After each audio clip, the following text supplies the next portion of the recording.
are you doing out here? Beforehand, where are you? I am on the corner of Kingwood and Lake Houston with unoccupied women. And what are you doing here? We are trying to make people aware of the threat to women's rights. We don't want to go backward. We want to move forward. So we want to make sure that people are aware that there are issues like choice and issues like equal pay that are before us now. And if we continue down the road that we're at with some of the conservativeness, then we're going to lose those rights. I just read an article this morning that said Mitt Romney considers people making $250,000 and less middle class. I guess there's only two classes in his world, upper class and middle class. There's a hell of a lot of difference between somebody making minimum wage, $15,000 a year, trying to support a family, and somebody making $250,000 a year. It's an issue, and I think it's something we need to think about when people don't have any appreciation of the real world, any understanding of what real middle class is. Thank you very much, Dr. Tice. It is the fact that Monday, September 17th, is the first anniversary of Occupy Zuccotti Park in New York City. And I think that's a marker of something. It did indeed change the conversation. It energized a lot of people.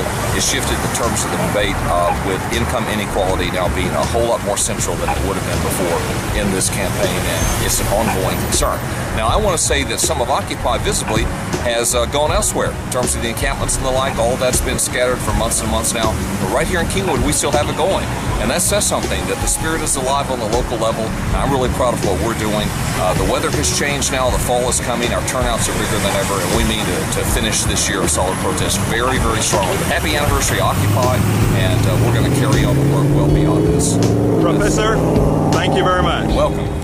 Janine, tell me, what are you doing out here? Well, you know, Egberto, I've been thinking about this whole idea about class warfare and the Republicans accusing President Obama of playing class warfare against the rich. The truth is that the Republicans have been playing this game of class warfare for many, many years now and trying to pit the middle class against the poor. The poor is the enemy. We want the poor to be doing more and paying more. And really what we want is just for millionaires and billionaires to take responsibility and pay their fair share. Janine, prescient, thank you. Hi, Steph. Hey, how are you? What's the word?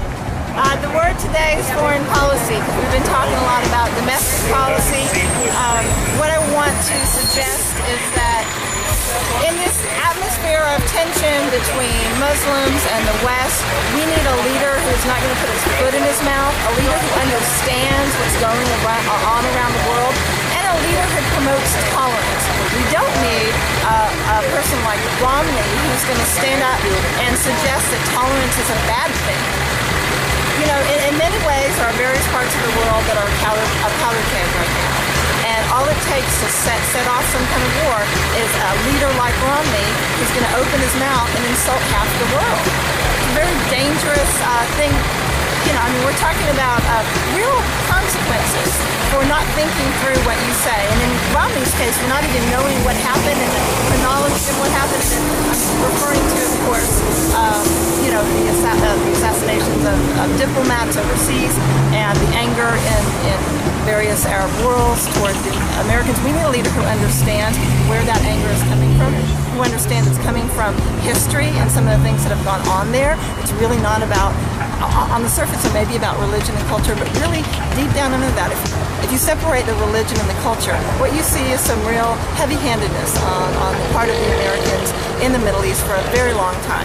And if we can at least understand that and accept it and try to rectify that, then perhaps that would you know, lessen the anti-American sentiments around the world. So that's what I want to say today. Tolerance, and we need a leader who's going to understand foreign policy and not put his foot in his mouth.